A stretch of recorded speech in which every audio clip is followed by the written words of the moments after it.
The contrails of chemtrails.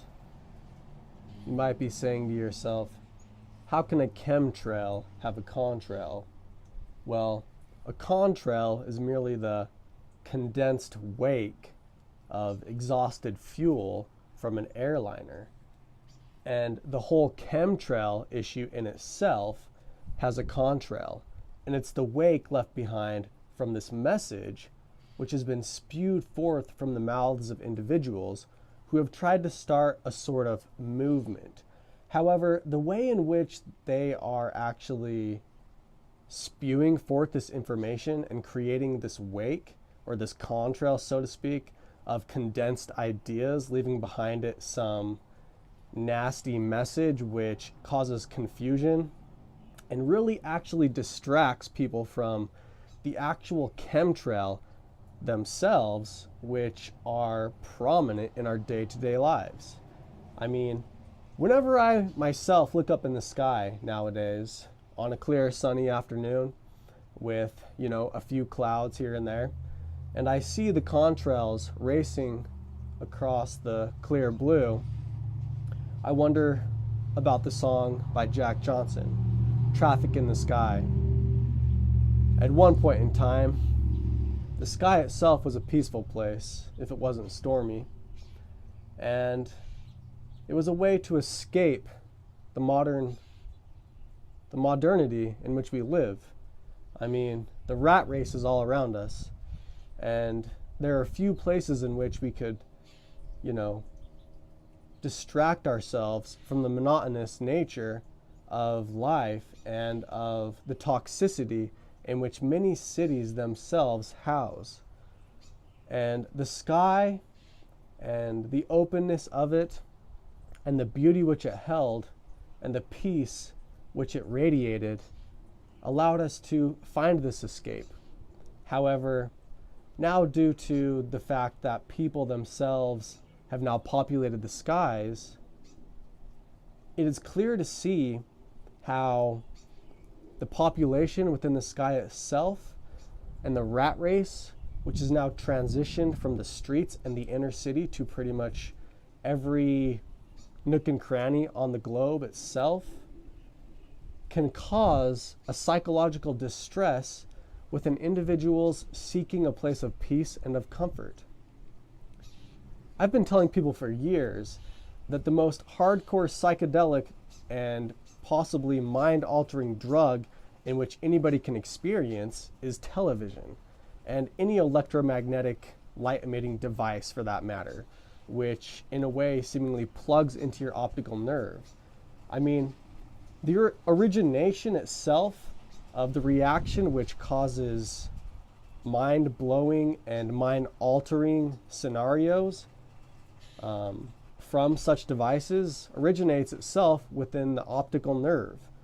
And as these images and other things through other avenues such as auditory, sensory receptors, they can change your mindset, change your viewpoint, and actually cause you some psychological distress as your body releases hormones and, changes your homeostasis in a state where you're no longer simply at peace, but you're reacting to the environment as though you yourself are actually in the environment that you're seeing.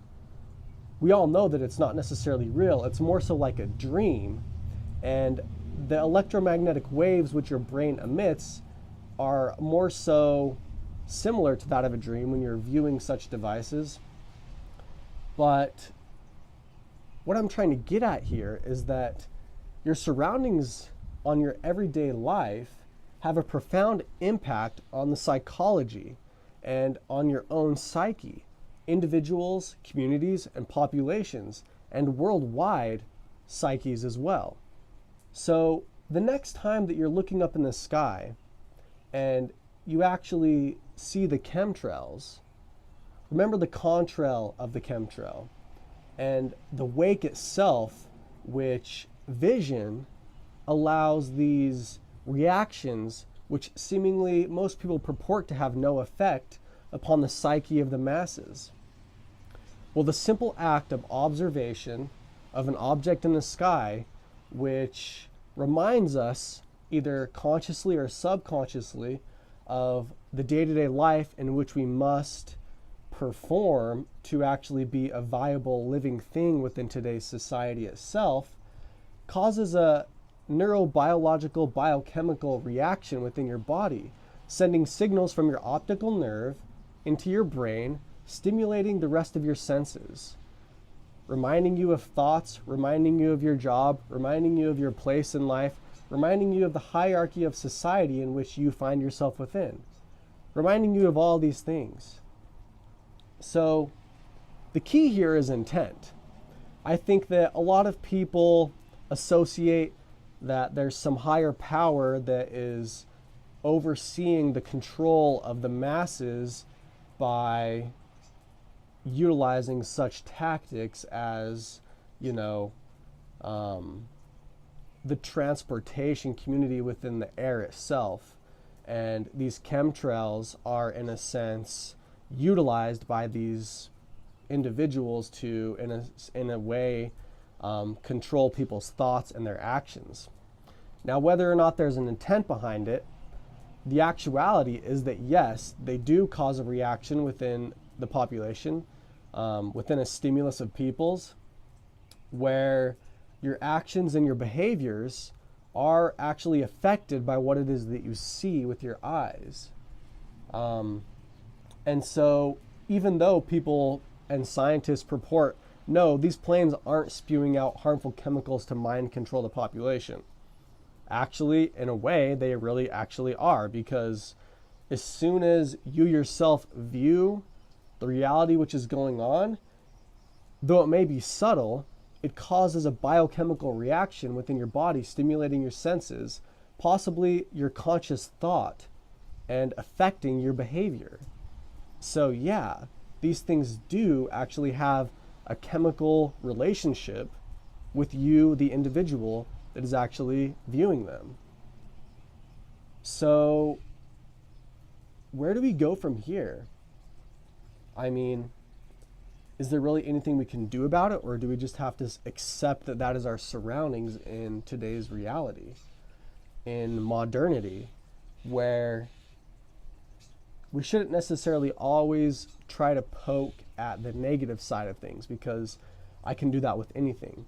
Even with the most green living, in which little toxicity is perpetuated throughout the system, human beings themselves can be the most toxic substance on the planet, because toxicity itself can be carried through words. So the simple act of somebody speaking in a negative manner or acting in a negative manner can in fact manifest energies which directly affect other individuals' psyches or the environment in which they live. So just remember, it's always how you look at it, but the contrails of the chemtrail movement definitely exist, and whether you like it or not, that which you visually perceive has a direct effect on your neural pathway, which has a direct effect on your consciousness, your thought, your behavior, the stimulus affecting the rest of your body, altering you from homeostasis, and possibly, in fact, controlling your behavior. Well, you can see that there's been a lot of cloud seeding going on today, which, by the way, is an actual thing. Most people in the chemtrail movement simply get scoffed off from the actual fact that weather-altering techniques are in actuality and reality. As soon as you delve into the science enough, terraforming itself is something which is not really too complicated. You merely need large amounts of power, the right equipment, and the ability to transmit this power in certain frequencies and direct it at the objects in which you wish to dissipate clouds, or to ionize clouds, or to actually bombard the ionosphere and alter the electromagnetic field around the Earth, which in fact could alter the storms around the planet, And so it's really not that hard to conceive, if you're actually are fairly educated on the matter and the geochemical background of the material world and how to manipulate and how to actually utilize our knowledge of this material world to, in a sense, control its behavior. So there you have it. The contrails of chemtrails, and a little bit off the chemtrail path as well. Thanks for joining me again. Until next time.